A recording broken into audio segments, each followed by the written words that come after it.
Hi guys, welcome to our YouTube channel Bong views. আমি শিলাজিৎ। আমি সুদীপ্তা। আপনারা যারা এখনো পর্যন্ত আমাদের চ্যানেলটা সাবস্ক্রাইব করেনি তারা প্লিজ এক্ষুনি আমাদের চ্যানেলটা সাবস্ক্রাইব করে নেবেন আর নোটিফিকেশন বেল অন করে নেবেন পরবর্তী ভিডিওগুলোর জন্য নোটিফিকেশন পেতে। আর যারা আমাদের চ্যানেলটি সাবস্ক্রাইব করেছেন তাদেরকে অসংখ্য ধন্যবাদ। আর পছন্দ হলে অবশ্যই ভিডিওগুলোকে লাইকও করবেন। তো আজকে আমরা নিয়ে চলে এসেছি একটি ইনফরমেটিভ ভিডিও নিয়ে, যার টাইটেল হচ্ছে ব্যারিস্টার সুমনকে ডেকে 2 কোটি টাকা উপহার দিলেন প্রধানমন্ত্রী, এবং চ্যানেল নেম হচ্ছে ভিলেজ পলিটিক্স। তো আমরা ব্যারিস্টার সুমন ভাইকে নিয়ে যা যা ভিডিও করেছি আপনারা বেশ পছন্দ করেন, এবং তাকে যেটুকু আমরা দেখে বুঝেছি তিনি অত্যন্ত সৎ মানুষ বা কর্তব্যপরায়ণ মানুষ, কাজের মানুষ এবং মানুষের সেবা করতে ভালোবাসে এরকম একটা মানুষ। প্রতিনিধি যেটা বোঝায়, তো তিনি অ্যাকচুয়ালি সেই প্রতিনিধিত্বই করেন আর কি তার কনস্টিটিউয়েন্সির জন্য। একদমই তাই। তো সেই জন্য মনে হলো এই ভিডিওটা ইন্টারেস্টিং হবে বা আমরাও নতুন কিছু জানবো বা একটা নতুন একটা আপডেট পাবো, তো সেই জন্যই নিয়ে আসার। আশা করছি আপনাদের ভালো লাগবে। তো চলুন দেখে নিই ভিডিওটা। আর ভিডিওটা যদি কপিরাইট ক্লেমের জন্য ব্লক হয়ে যায় তাহলে সম্পূর্ণ ভিডিওটা আপনারা আমাদের ফেসবুক বা ইনস্টাগ্রাম পেজে পেয়ে যাবেন। আর ফেসবুক বা ইনস্টাগ্রাম পেজের লিঙ্ক আপনারা আমাদের ডেসক্রিপশন বক্স আর ফার্স্ট পিন কমেন্ট থেকে পেয়ে যাবেন। তাহলে চলুন সবাই মিলে ভিডিও দেখা শুরু করি। এখানে প্রায় 2 কোটি টাকার বরাদ্দ পাইছি। কারণ আমি এটা কিভাবে খরচ করব, এটা একটা ট্রান্সপারেন্সির বিষয় আছে। খরচটা ঠিক মতো হয়ে সামনে আসছে। অনেকেই হয়তো আমার মতো করে এইভাবে ফেসবুকে কেউই বলেন নাই, কারণ ফেসবুকের মাধ্যমে যেহেতু আপনারা এমপি বানিয়ে ফেলছেন আমাকে, সুতরাং আমার কাছে মনে হয় যে ফেসবুকেই একটা ট্রান্সপারেন্সি থাকুক, যে আমি কি কি করি, কি কি না করি, কি পরিমাণ বরাদ্দ আমার কাছে আসে। সরকারিভাবে আমি প্রথমে এমপি হওয়ার পর প্রথমে প্রায় 1400-র মতো কম্বল পাই। এই কম্বল 1400-র সাথে আমি নিজে আরো ম্যানেজ করে প্রায় 5000 কম্বল আমি আমার এলাকায় বিতরণ করি। এখন গতকালকে যেটা খবর পেলাম, প্রথম আমি ধন্যবাদ জানাচ্ছি মাননীয় প্রধানমন্ত্রী জননেত্রী শেখ হাসিনাকে। এই সরকার আমাকে প্রায় 2 কোটি টাকা সমপরিমাণ আমাকে বরাদ্দ দিয়েছেন আমার মাধবপুর চুনারঘাটের জন্য, এটাতে কাজ করার জন্য। এর মধ্যে হচ্ছে গিয়ে টিআর, এটার বলে টেস্ট রিলিফ, এটা দিয়েছেন প্রায় 71,33,333 টাকা। কাবিটা মানে কাজের বিনিময়ে টাকা, এখানে হচ্ছে গিয়ে 83,65,000। আর হচ্ছে কাজের বিনিময়ে খাদ্য কর্মসূচি, যে আপনি মাটি ভরাট করতে পারবেন, এরকম নানা কাজ করতে পারবেন। এগুলো হচ্ছে গিয়ে 58 মেট্রিক টন চাল, 58 মেট্রিক টন গম। এর মানে আমি রাফ একটা হিসাব করে দেখলাম যে আমি প্রায় 2 কোটি টাকার বরাদ্দ পাইছি। এটা আমার বিশ্বাস যে আমার মতো যারা এমপি আছেন সবাই পাইছেন। তো বা যারা যারা পাওয়ার তারা পাইছেন, আমি সবই জানি না, তবে আমারটা আমি বলতে পারি আপনাদেরকে। এখানে প্রায় 2 কোটি টাকার বরাদ্দ পাইছি। কারণ আমি এটা কিভাবে খরচ করব, এটা একটা ট্রান্সপারেন্সির বিষয় আছে। খরচটা ঠিক মতো হয়েছে কিনা। এখন সরকার যখন টাকা দিল আমার, আমি এমপি হিসেবে আমার কাজ কি? প্রথম কাজটা হচ্ছে গিয়ে যে এই পুরা টাকাটা ঠিক মতো মানুষ তার কাজের জন্য পাইলো কিনা এটা চেক করে রাখা। আমি বা আমার আশেপাশের লোকজন কেউ এটা থেকে 2 নম্বরই করলো কিনা এটা আমার খবর রাখা, এবং লোকজনকে উৎসাহিত করা যে আপনারা খবর নেন, জানেন, দেখেন যে ঠিক মতো টাকাটা ব্যয় হচ্ছে কিনা। এইখানে এই কাজগুলাতে যেহেতু আমার এখতিয়ার, আমি মোটামুটি সিদ্ধান্ত নিছি যে যেহেতু টাকা ছাড়াই আমি এতদিন আমার নিজের টাকা দিয়ে প্রায় 50টার মতো ব্রিজ করে ফেলছি। এখন আমি ছোট ছোট অনেকগুলো ব্রিজ আমি হাত দিছি, এগুলো করে ফেলবো এই টাকাগুলা দিয়ে। আমার যদি আমার নিজেরও কিছু লাগে ভর্তুকি আমি দিব। তারপর হচ্ছে গিয়ে যে রাস্তাগুলা একেবারে একেবারে চলার মতো না, এই রাস্তাগুলোতে কিছু ইট হইলেও আমি ফেলবো। যদিও রাস্তাঘাটের জন্য আলাদাভাবে বরাদ্দ থাকে, আমি চেষ্টা করবো এখান থেকে ব্রিজ বানানো। যে রাস্তাগুলো একেবারে খারাপ অবস্থা, মানুষের খুবই কষ্ট হচ্ছে, এই রাস্তাগুলো ঠিক করা। তারপর হচ্ছে গিয়ে আমি যে জিনিসগুলো করবো এগুলো হচ্ছে গিয়ে ছোট ছোট আপনার কি আছে পানির জন্য কালভার্ট টাইপ আছে, এইগুলো আমি কাজ করার চেষ্টা করব। এবং হচ্ছে গিয়ে আপনার স্কুল যেগুলা খুবই ভঙ্গুর অবস্থায় আছে, স্কুল যেমন ধরেন এদের সিলিং নাই, এই ধরনের কিছু কিছু জিনিস আছে, এইগুলাতে করার চেষ্টা করব। প্রাইমারি স্কুলের যেগুলো আপনার টিচার নাই বা বিভিন্ন যেসব জিনিসগুলো আইনুল পদ্ধতির ভিতরে আমি এই টাকা খরচ করার যে একটা পদ্ধতি আছে, এই পদ্ধতির ভিতর পড়লে পরে আমি এই কাজগুলা করব। এবং আমি এই কাজটা শেষ করে অতি দ্রুত আপনাদেরকে আমি আবার হিসাবও আশা করি ফেসবুকে দিয়ে দিতে পারবো যে এই টাকাগুলা কিভাবে, কত টাকা কোন কোন জায়গায় দিয়ে আমি খরচ করতে পারছি। আমি হয়তো এমপি হিসাবে সব বদলাই দিতে পারবো না, আমি জানি যে আমি তো একেবারে রাতারাতি সবকিছু চেঞ্জ করতে পারবো না। তবে প্রথম যে চেঞ্জটা সম্ভবত আমার এলাকার এই যে 50 বছরের ইতিহাসে প্রথম কোন এমপি যে জীবনের প্রথম বরাদ্দটা একেবারে জনসাধারণের সামনে নিয়ে আসছেন, যে কত টাকা বরাদ্দ আমি পাইছি এবং এটা খরচ কিভাবে হবে। আমি বিশ্বাস করি এটা আমার কোনো অনুদান না, আমার কোনো গিফট না, বা আমার যারা নির্বাচন করছে তাদের জন্য একতরফা কোনো খাবারের বিষয় না। এটা হচ্ছে নির্যাতিত নিপীড়িত মানুষের জন্য এটা কাজ করার জন্য আমাকে দেয়া হয়েছে।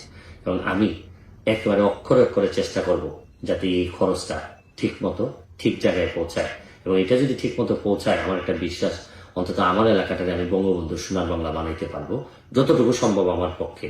আমি আমার ঘাম দিয়ে হোক, আমার 12 ডিগ্রি দিয়ে হোক। তো দেখলাম হচ্ছে ভিডিওটা অসম্ভব একটা শিক্ষণীয় ভিডিও আমরা দেখতে পেলাম, বা মানে খুব ভালো লাগলো, এবং সত্যি তাকে যতবার দেখছি ততবার যেন নতুনভাবে অভিভূত হচ্ছি। এবং মানে তার অনেস্টি বা তার ট্রান্সপারেন্সি দেখে আমরাও হতবাক যে তিনি যে অ্যামাউন্টটা প্রথম আর কি মানুষের সেবার জন্য পেয়েছেন স্বয়ং প্রধানমন্ত্রীর তরফ থেকে, তো সেই সংখ্যাটা বা পরিসংখ্যানটাও তিনি জনসমক্ষে একদম মানে অ্যানাউন্স করছেন, এবং তার কি কি পরিকল্পনা রয়েছে যথেষ্ট ট্রান্সপারেন্সির সাথে সেগুলো তিনি লিস্ট আপ করছেন, এবং সেভাবে তিনি সেগুলো বলছেন, তিনি করার চেষ্টা করছেন। মানে তার মধ্যে সেই ফাঁকিবাজি মেন্টালিটিটা দেখলাম না, এবং তিনি হচ্ছেন মানে অনেক মানুষই অনেক কিছু ভাবে হিসাব টিসাব দেখিয়ে বা অনেক কিছু নিজের মধ্যে রেখে অনেক কিছু করে ফেলে, বাট তার সেই ব্যাপারটা দেখলাম না, কারণ তিনি এতটাই স্বচ্ছভাবে সবকিছু বোঝাচ্ছেন, তো যে কোনো মানুষ এটা রাফ এটা ক্যালকুলেট করেই নিতে পারবেন, এবং তিনি যদি ফাঁকিও মারেন সেটাও কিন্তু মানুষের সামনে ধরা পড়বে, কারণ তিনি তার আগে সমস্ত কিছু মোটামুটি রাফলি বলে দিয়েছেন, এবং সেই জন্যই কিন্তু তিনি বলেছেন যাতে সেই ট্রান্সপারেন্সিটা বজায় থাকে, এবং এটা মানুষের টাকা, জনগণের টাকা, জনগণের জন্য টাকা, এবং তিনি সেটা জনগণের জন্যই খরচ করতে চান। তো সেই জিনিসটা খুব ভালো লাগলো, এবং তার যে কম্বলের ইনসিডেন্টটা সেটা আমরা আগেও দেখেছি, এবং তিনি কিভাবে অন্য জায়গা থেকেও ম্যানেজ করেছিলেন, এবং তিনি যে সত্যি মানুষের জন্য কাজ করতে চান আবারও আরেকবার তিনি প্রমাণ করলেন, সেটা তো ভীষণ ভালো লাগলো। এবং তিনি কোথাও গিয়ে বাংলাদেশের হয়তো যে রাজনীতির ইতিহাসে এবং এমপিদের মধ্যে হয়তো তিনি একটা এক্সাম্পল সেট করছেন কোথাও গিয়ে, এবং তাকে নিয়ে হয়তো পরবর্তীকালে সেই আলোচনাগুলো করা হবে যে এই মানুষটা যদি করতে পারে অন্যরা কেন পারবে না।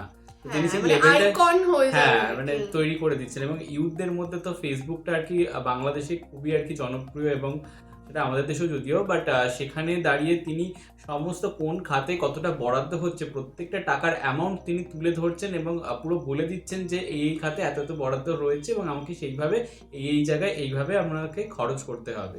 এবং সুদীপদা যেটা বলছিল যে সেখানেও যদি তিনি কারচুপি করার বিষয়টা থাকে, তো একটা জনমানুষের মধ্যে একটা মানে বেসিক একটা চিন্তা ভাবনা তো থাকবে যে এইখানে এতটা কেন বেশি হলো বা কম হলো, তো সেক্ষেত্রে হয়তো তাদের একটা ট্রান্সপারেন্সি যেটা তিনি দেখাচ্ছেন সেটা হয়তো নাও ধরা পড়তে পারে, ধরা পড়ে যেতে পারে, সরি।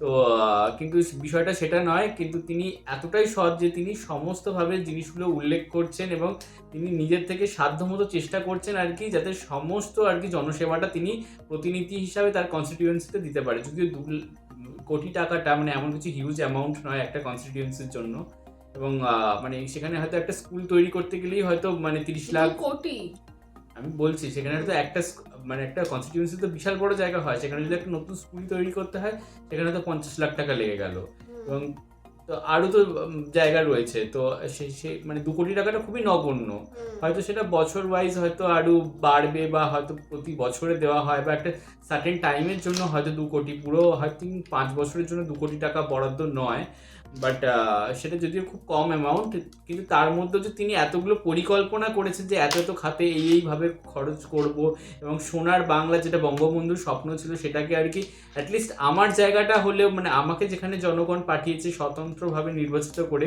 সেখানটা যদি আমি করতে পারি, তার দিকে যে তার একটা নিজস্ব একটা সৎ ইচ্ছা বা সদিচ্ছা রয়েছে, তো সেটা খুব প্রশংসনীয় অ্যাকচুয়ালি যে কোনো কর্মকাণ্ডেই না প্রথম কথা হচ্ছে নিজের সৎ ইচ্ছাটা থাকা দরকার। আমার মনে হয় যদি নিজের সেই ইচ্ছাটা থাকে না, সেই ইচ্ছা শক্তিটাই প্রবল সেই কাজটা অ্যাচিভ করানোর জন্য, এবং তার মধ্যে সেই সৎ ইচ্ছাটা রয়েছে। এরকম অনেক রকম অজুহাত থাকতে পারে যে না এটার জন্য হয়নি, কিন্তু যদি আমার মনে হয় সেই ইচ্ছাটা থাকে না সেটাও অনেকটা পাওয়ার এনে দেয়, এবং তার মধ্যে সেই জিনিসটা রয়েছে। আমরা এরকম অনেক নেতামন্ত্রী এমপি এমএলএদের বলতে শুনি যে এই অজুহাত, টাকা নেই, এই নেই, ওই নেই, দুর্নীতি, অনেক কিছু আর কি মানে প্রতিশ্রুতি থাকে, বাট ভোট মিটে গেলে হয়তো তাদের যেখানে কনস্টিটিউয়েন্সি সেখানে যাই ঘটে যাক না কেন তাদেরকে দেখা পর্যন্ত যায় না। এটার বিরল উদাহরণ কোথাও গিয়ে, একদমই সত্যি বিরল, মানে অতীব বিরল একটা ব্যাপার আর কি, যে তিনি ভোটের পর হচ্ছে বাকিদের মতো জনসাধারণকে ভুলে যাননি যারা তাকে ভোট দিয়ে জিতিয়েছেন, বরং তাদের জন্য তিনি পুরো মানে নিজেকে একদম মানে পুরো ঢেলে দিয়েছেন বা অর্পণ করে দিয়েছেন নিজেকে। এবং মানে এটাই হচ্ছে ব্যাপার, তার সেই সৎ ইচ্ছাটা রয়েছে। এরকম যদি সৎ ইচ্ছা প্রতিটা দেশে প্রতিটা মানে প্রশাসনিক ক্ষেত্রে বা প্রশাসনিক দায়িত্ব যারা পালন করছে তাদের ক্ষেত্রে যদি থাকতো, তাহলে মনে হয় মানে দেশের পুরো ল্যান্ডস্কেপই আলাদা এবং হতো। তিনি আরেকটা জিনিসও বললেন এখানে যে তিনি পুরো টাকাটা দিয়ে যে ছেড়ে দেবেন, যে সেটাও নয়, তিনি তার মধ্যেও আর কি পর্যবেক্ষণ করবেন যে কেউ আবার টাকা খেয়ে নিচ্ছে না তো, বা টাকা মেরে দিচ্ছে না তো, একদম, তো যাতে ট্রান্সপারেন্সিটা বজায় থাকে, তো কারণ সেটা কিন্তু যত খুব দরকার। চেইন সিস্টেম হবে বা ভায়ার সিস্টেম হবে হুম। তত কিন্তু করাপশনের ব্যাপারটা চলে আসে, বাট তিনি সেইগুলোও নজরদারি করবেন।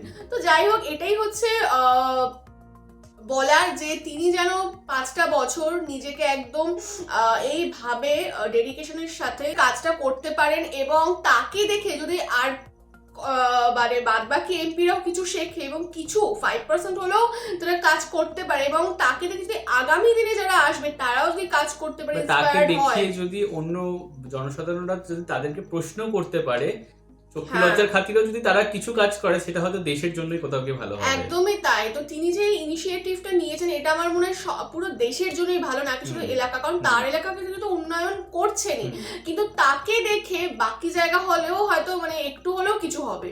তো যাই হোক, অনেক অনেক শুভ কামনা থাকলো তার জন্য। এবং আমাদের ভিডিওটা খুবই ভালো লেগেছে। যদি আপনাদেরও আমাদের ভিডিও ভালো লেগে থাকে, অবশ্যই লাইক করবেন, কমেন্ট করে জানাবেন, এবং আমাদের চ্যানেলটাকেও সাবস্ক্রাইব করে যাবেন। আর সাবস্ক্রাইব বাটনের পাশে জয়েন বাটন পেয়ে যাবেন, সেখানে কিছু ফেসিলিটিস দেওয়া রয়েছে, চাইলে আপনারা চেক করতে পারেন। আর আমাদের যে ফেসবুক আর ইনস্টাগ্রাম পেজ রয়েছে, সেখানে আপনারা ফলো করতে ভুলবেন না, তার লিঙ্ক ডেসক্রিপশন বক্সে পেয়ে যাবেন। আর আমাদের সাথে কানেক্টেড থাকার জন্য আমাদের যে ফেসবুক গ্রুপটা রয়েছে, সেখানে আপনারা জয়েন করে আপনাদের মনের মতো সমস্ত কিছু পোস্ট করতে পারেন, তার লিঙ্কও ডেসক্রিপশন বক্স চেক করলে পেয়ে যাবেন। আর আমাদের যদি আপনারা পার্সোনালি পছন্দ করে থাকেন আমাকে শিলাজিৎ অফিস সুদীপ্তা হিসাবে, তাহলে আমাদের ফেসবুক ইনস্টাগ্রাম সাইটে আপনারা ফলো করতে পারেন, তার লিঙ্কও ডেসক্রিপশন বক্সে দেওয়া রয়েছে। তো দেখা হচ্ছে পরবর্তী ভিডিওতে। আজ এ পর্যন্তই, টাটা। নমস্কার।